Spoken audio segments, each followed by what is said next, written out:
These are the plaintiffs, Dora and Eli Siegel. They say the defendant owes them a refund for an unused week of daycare for their son and refuses to pay them. The defendant isn't entitled to this money. There's now an open spot for her to fill with another child, and they want their $320 returned pronto.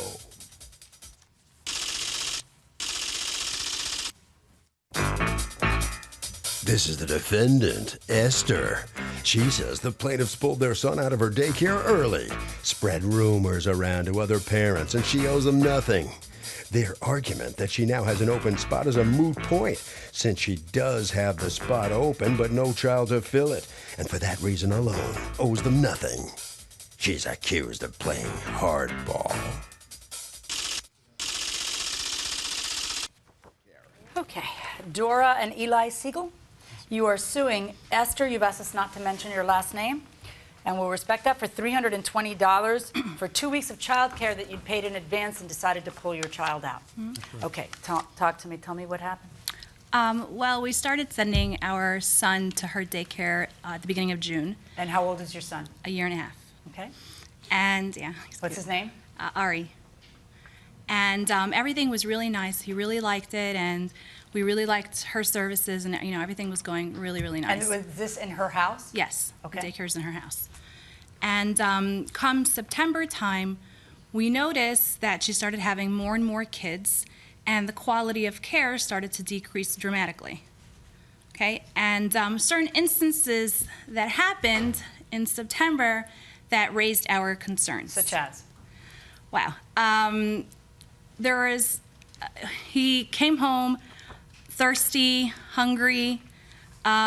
His diaper had a rash on it. He had a rash, not the diaper. Yes. Yeah, okay. yeah. Okay. Right, his body. Okay. And he came home with ripped clothing. Certain instances like that were raising our concerns. So we spoke to her about it, and we expected a change. And in October, when we noticed that nothing was changing, it actually got worse, we decided to just take him out of the daycare. Okay. Now, you were paying at the beginning of the month for the whole month? We paid weekly from June until September. September, just because of receipt issues, she said that it'd be better if we just pay every month from now on at the beginning of the month. So I said, okay, it's not a big deal. Oh, it is, though.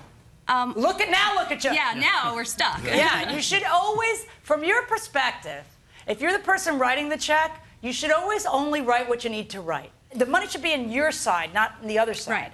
And then what happened? And in October, since we started paying her monthly September, October 1st came, I gave her the month. When did you pull Ari out? The mid-October, actually. What day? October 15 was supposed to be his last day, and she wasn't there. And that was a Friday. Okay. And on Monday he was no longer there. So there was 2 weeks left. Did he go in on the 18th? Of the month, no. So on Monday, So we discussed it, because there were instances that happened during the week, and me and my husband discussed it during the weekend, and we're just like, you know what, enough is enough. Okay. We just can't do this anymore. So Monday morning, you call her and say, we're done. My husband called her. And why don't you tell me what happened? So I called Monday morning, and I just let her know that basically we're not so happy with what's going on right now. And I feel it'll be better if we just terminate it right now, not to get into conflicts, just try to end it all peaceful. And, I'm just asking for... Well, it's not a showdown in the OK Corral. I mean, no, it's not... Well, so you told her we're not going to bring him back. And she says what? At that point, she says, sure, no problem, come anytime during the week.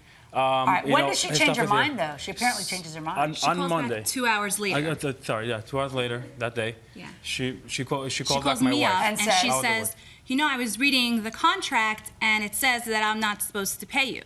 So, and then she's like, I could read it to you. And then she reads it to me, the 2 sentences that she has in her contract, and she says if he's absent, regardless if it's the provider or the child, I'm still entitled to the money. It does say that, which is a curious thing, because why would I pay somebody to not take care of my kid? If they're absent all the time, I still got to pay them? That's weird. But yeah, anyway, that's what you signed. The child, right. And so you tell her, wait, my kid's not absent. He's right. It's termination. We quit. Right. You're terminating. Right. All right. It is accurate that they paid you for the last 2 weeks in October, right? Yes. And they didn't tell you that they weren't bringing him back until the Monday morning? Yes, they didn't tell me, but I keep the spot for her. And all of a sudden, she pulling and she started talking about me nasty things in the daycare whatever they're providing kids with me. And Okay, wait. Back it up and tell me what you're talking about. She started to say nasty things about you to who? to the provider who is giving me children from JCC daycare I'm working. I'm not working by myself, so I have a license and somebody providing with the kids. Okay, there's an agency Yes, it's that MS. provides the children, they assign the children to you. Yes, every Okay, time. They now, come, check on but me. the money goes to you, that the parents pay, the money goes to you. Yes, All sure, right, I'm now, buying stuff. you had first said that you would return the unused 2 weeks. Then you changed your mind. What caused you to change your mind? If your kid came back from daycare hungry and thirsty, would that be grounds for you to yank the kid out of daycare? Yeah, it's their job to take care of your kid. If they comes back hungry, they didn't do their job. But what if a kid's just... Daycare. It's daycare. That's, they're supposed to care But for the kids can just be hungry, right? I mean, that doesn't mean they're being abused or neglected. I guess that's true, but still, it's kind of their job. We will find out going inside the courtroom. I didn't change my mind. I said 2 weeks left, please bring Aryeh. She starts saying that I don't like Oh, so your you never service. agreed that you would pay back the 2 weeks? No, I said it's open. You can bring because I have a spot for the Aryeh. I love the child like my children. How long were you believe me. taking care of the child? Her child, maybe 4.5, 5 months, something like that. Okay, Was how many everything kids were you okay? taking care of? My license says 6 + 2, but I have only 4 children all the time. Okay, she says that you had 8. No, maybe, I don't know how she said Okay. that. I don't well, know, because no, I she have, says that. What's your answer to that? I don't have. I have only 4 children all the time. Okay. That's it. So why did she pull her kid out then? Because probably she find it something cheaper, something maybe from the job something happened, so she pulled. She have to tell me before because I kept spot for her. This is not fair for me. See, normally I see in these childcare contracts, and you really should go on the internet and maybe find one if you don't go to a lawyer and draft one. Normally what I see in these are you have to give me 2 weeks notice. Because your side doesn't feel it's fair to all of a sudden have a parent say, and pluck their child out, and then you don't have enough time to hustle and find somebody to take that child's place. So I understand that. But normally the contracts will say, you got to give me 2 weeks notice. Your contract doesn't say that. Your contract doesn't say anything about the notice. I agree with you that all of a sudden you're left like this, but that's your fault because your contract doesn't say that. You understand? So I find in favor of the plaintiffs in this case in the amount of the $320. Thank you.